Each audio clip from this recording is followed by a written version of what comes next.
அஸ்ஸலாமு அலைக்கும் and welcome to ஆமிஸ் home. ஆமிஸ் ஹோம்ல இன்னைக்கு சூப்பர் ஈஸியாக ரெடி பண்ணக்கூடிய ஹெல்த்தியான super moist and flavourful banana cake தான் எப்படி செய்யறதுன்னு பார்க்க போகிறோம். வாயில் வச்சோன்னே அப்படியே கரைஞ்சி உள்ள போகிற மாதிரி பிள்ளைங்களுக்கெல்லாம் சாப்பிட்றதுக்கு ரொம்பவே பெஸ்ட் ஆப்ஷனாக இருக்கும். ஸ்கூல் ஸ்நாக்ஸுக்கு இதை செஞ்சு கொடுத்தீங்கன்னா ரொம்பவே விரும்பி சாப்பிடுவாங்க. வாங்க இப்போ இந்த ரெசிபி எப்படி செய்யறதுன்னு பார்க்கலாம்.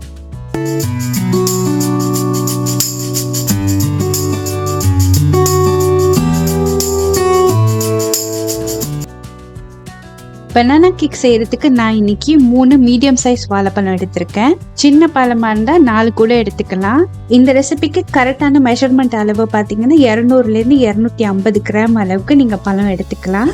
கப் மெஷர்மெண்ட் யூஸ் பண்ணீங்கன்னா நல்லா மசிச்சுட்டு 1 கப் அளவு வாழைப்பழத்தை எடுத்துக்கோங்க.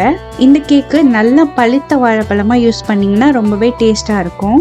வாழைப்பழம் வீட்டில் நிறைய எக்ஸஸா இருக்கும் போது யாருமே சாப்பிடாம தோலெல்லாம் நல்லா கருத்து உள்ள நல்லா மஞ்சளா கொலன்னு ஆயிரும். அந்த பழத்துல செஞ்சீங்கன்னா கேக் இன்னுமே ஃப்ளேவர்ஃபுல்லா இருக்கும்.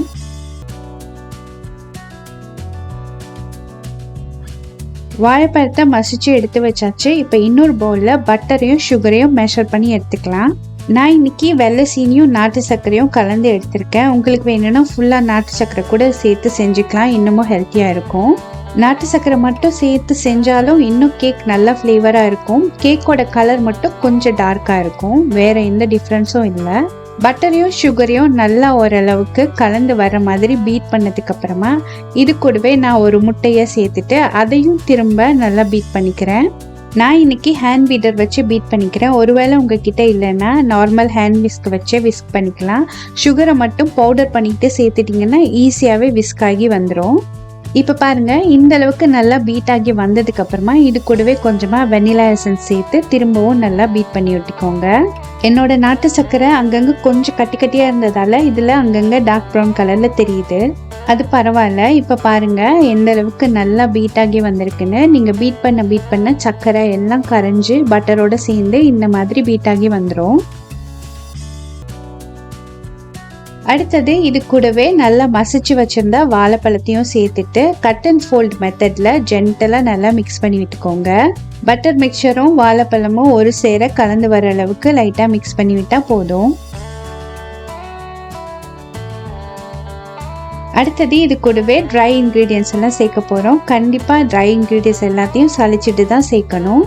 மைதா மாவு, பேக்கிங் சோடா, பேக்கிங் பவுடர் இது எல்லாத்தையும் கரெக்டாக மெஷர் பண்ணி சளிச்சிட்டு சேர்த்துக்கோங்க. கரெக்டான கிராம் மெஷர்மெண்ட் ஸ்க்ரீனில் கொடுத்துருக்கேன். உங்களுக்கு ஒரு வேளை கப் மெஷர்மெண்ட் வேணும்னா டிஸ்கிரிப்ஷனில் செக் பண்ணிக்கோங்க.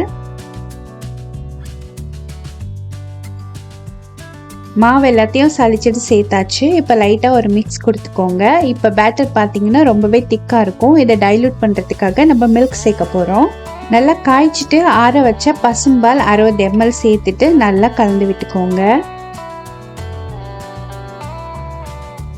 பனானா கேக்குக்கு பேட்டர் ஆல்மோஸ்ட் ரெடி ஆயிடுச்சு. கடைசியாக இது கூட 1 டேபிள் ஸ்பூன் தயிர் சேர்த்து நல்லா கலந்து விட்டுக்கோங்க. கேக்குக்கு தயிர் சேர்த்து மிக்ஸ் பண்ணும்போது கேக் இன்னுமே ஃப்ளஃபி அண்ட் மாய்ஸ்டாக இருக்கும். அதனால இந்த ஸ்டெப்பை மிஸ் பண்ணிடாதீங்க. அவ்வளோதாங்க, பனானா கேக்குக்கு பேட்டர் ரெடி ஆயிடுச்சு. இந்த பனானா கேக் பேட்டரை நீங்கள் பிளெயினாகவும் பேக் பண்ணலாம், சாக்லேட் சிப் சேர்த்தும் பேக் பண்ணலாம், இல்லை உங்களுக்கு பிடிச்ச மாதிரி எந்த நட்ஸ்க்கு வேணாலும் சேர்த்துக்கலாம். சாக்லேட் சிப் கூட வால்நட் சேர்த்து பேக் பண்ணிங்கன்னா இன்னும் டேஸ்ட்டாக இருக்கும். வால்நட், பாதாம், ஆல்மண்ட் இந்த மாதிரி எந்த நட்ஸ் வேணாலும் நீங்கள் சேர்த்து பேக் பண்ணலாம். நான் இன்னைக்கு 8க்கு 4 இன்ச்சு ரெக்டாங்குலர் ட்ரேல தான் பேக் பண்ண போகிறேன்.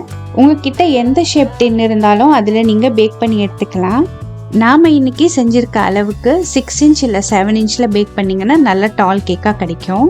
நீங்கள் எடுத்திருக்க கேக் டின்னில் பட்டர் கிரீஸ் பண்ணிவிட்டு பார்ச்மெண்ட் பேப்பர் போட்டுட்டு அப்புறம் கேக் பேட்டர் போர் பண்ணிவிட்டு நல்லா டேப் பண்ணி விட்டுக்கோங்க. அடுத்தது மேலேயும் உங்களுக்கு வேணும்னா சாக்லேட் சிப், நட்ஸ் இந்த மாதிரி எதை வேணாலும் வச்சு கார்னிஷ் பண்ணிக்கோங்க. நான் இன்னைக்கு சாக்லேட் சிப் சேர்த்துருக்கேன். சாக்லேட் சிப் சேர்க்கறதுக்கும் அளவுன்னு கீழே கொடுத்துருக்கேன், செக் பண்ணிக்கோங்க. 180 டிகிரி செல்சியஸில் ப்ரீஹீட் பண்ண அவனில் 20 நிமிஷம் பேக் பண்ணி எடுத்தீங்கன்னா சூப்பரான பனானா கேக் ரெடி. அவன்லேருந்து பேக் ஆகி வந்ததுக்கு அப்புறமா கொஞ்ச நேரம் ஆற விட்டுட்டு நல்லா ஆறின பிறகு இந்த மாதிரி ஸ்லைஸ் போட்டு எடுங்க. இந்த கேக்கை நீங்க அவன்லேருந்து வெளியே எடுக்கும் போதே பட்டரோட சேர்ந்து அந்த வாழைப்பழத்தோட ஃப்ளேவர் செம்மையா இருக்கும். உங்க வீடு ஃபுல்லாவே அந்த வாசம் தூக்கும். இந்த மாதிரி பனானா கேக் எவ்வளோ பேர் செஞ்சு ட்ரை பண்ணியிருக்கீங்கன்னு தெரியல. கண்டிப்பா இந்த ரெசிபியை ட்ரை பண்ணி பாருங்க. டயட் பண்றவங்களுக்கு முக்கியமா ஸ்வீட் கிரேவிங்ஸ் வரும்போது இந்த மாதிரி கேக் செஞ்சு சாப்பிடலாம். உங்களுக்கு தெரிஞ்ச ஃப்ரெண்ட்ஸ் யாராவது டயட்ல இருக்காங்களா? கண்டிப்பா இந்த ரெசிபியை அவங்களுக்கு ஷேர் பண்ணுங்க. மறக்காம ஆமிஸ் ஹோம்க்கு சப்ஸ்கிரைப் பண்ணுங்க. தேங்க்யூ.